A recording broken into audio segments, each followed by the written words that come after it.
All right, we're going to welcome to the show now Jamil Jaffer, founder and executive director of the National Security Institute at George Mason University. Jamil, nice to see you today. So do these drone strikes put a deal in jeopardy? Well, I don't think so. I mean, we've seen the Iranians come after commercial shipping in the Gulf now for a while. They've been trying to keep the Strait of Hormuz closed.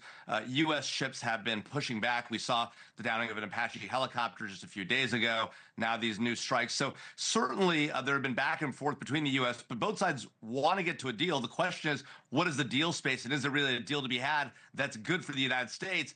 That hasn't appeared yet thus far. There has been discussion by the president, to your point and Zach's point, about what the deal might look like from administration sources. We've also heard from the Iranian state news agency a much more favorable deal towards Iran. So we're not really sure what's in this theoretical memorandum of understanding that's essentially been agreed to there in Islamabad. And Pakistan's prime minister also saying that peace has never been this close as it is right now. We want to take a listen to a little bit more sound from Republican Congressman Rick Crawford, who says that you can't count on Iran to honor an agreement in the first place. Listen here. It's typical with Iran. We won't know until there is something signed. And even then, I don't know that we can count on them to honor the agreement. They have a track record of reversing themselves. And look, throughout this entire negotiation process, they've been duplicitous. I mean, look, they've broken the ceasefire. Right. So do you share his sentiment there? I do. I think Chairman Crawford is exactly right. The entire problem with this whole deal is we entered into a ceasefire weeks ago with Iran. The deal was we stop hitting you, you open the Strait of Hormuz. That has never been met, and yet we continue to maintain the ceasefire in large part on our side, and the Iranians keep the strait closed. So what's to say they're going to do? They're going to do this deal and then agree to it and actually carry it out. We're talking about destroying the nuclear material. We'll see if that even happens, if they even agree to that, right? They hadn't agreed to that thus far, and then they've got to open the strait. None of that's happened thus far. And by the way, remember, even if we get into a deal with them, they can't be allowed to enrich uranium domestically. President Trump has said that's a minimum bottom line. The Iranians are insisting on that ability. If you remember the very Obama nuclear deal that President Trump went after, took down, I think rightly so, prevented them from having enrichment for 10 years. President Trump is now talking 20 years.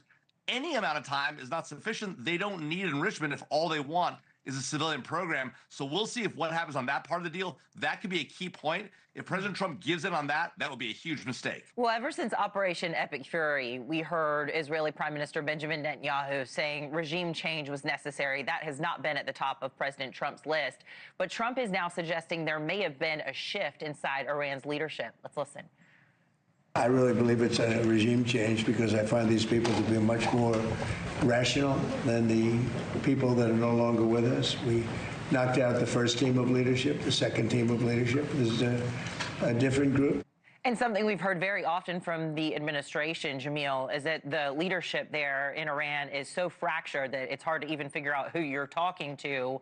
And then you've got the intermediaries and the how long it takes just to get the word to the right people. Can the administration guarantee that they are negotiating with the right people right now? It's a great question. I don't think anybody really knows. The administration even says themselves that they're not sure. What we do know is that the supreme leader of Iran, yes, was killed, but his son, who apparently is worse, has taken over.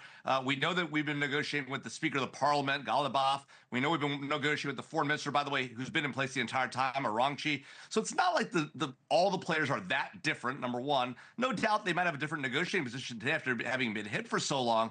The problem, of course, is we don't really know. And they're clearly still supporting Hezbollah. They went after Israel attacked Hezbollah in Lebanon. So we know they're still supporting this well-known terrorist group, U.S.-listed terrorist group. We know they want to maintain a nuclear program, their position before. It doesn't, they want a bunch of cash from the U.S., which again, President Trump attacked President Obama for doing, rightly so. Now he's on the verge of potentially doing that again. None of these are good things. Giving these folks money, letting them have nuclear enrichment would be a disaster. President Trump, if that's what's in this deal, he should drop out of it. Right, but Jamil, the way we understand it, for the information we have coming into the newsroom, the deal would require Iran to dismantle its nuclear program, except international inspections. I mean, that would have to happen since, we know their word is not not the most reliable, and also stop funding those terrorist groups like you just talked about. So if the ink dries, what do you think would have made Tehran agree to it? Well, it would be this pressure on them, this blockade that we've imposed, the strikes that we've conducted. The problem, of course, is the Obama era nuclear deal did the same thing. It required them to dismantle their nuclear program. It required them to downblend their uranium. Those are all aspects of the same deal that President Trump was against, rightly got rid of. The problem is the key to the whole thing is, will they be allowed to enrich uranium domestically at any point? President Obama said 10 years. President Trump is saying 20. The Iranians are saying 5. The right answer is 0, never. That's how you prevent them from having a nuclear program. That was President Trump's position going in. It's part of why he conducted the attacks. It's part of why they have, this 440 kilograms of highly enriched uranium. If they didn't have a domestic enrichment capability, they wouldn't have that so-called nuclear dust. So if he gives up any of that, he's just going back to a variant of the Iran nuclear deal. That's the real key problem here. Everyone should be looking out for that.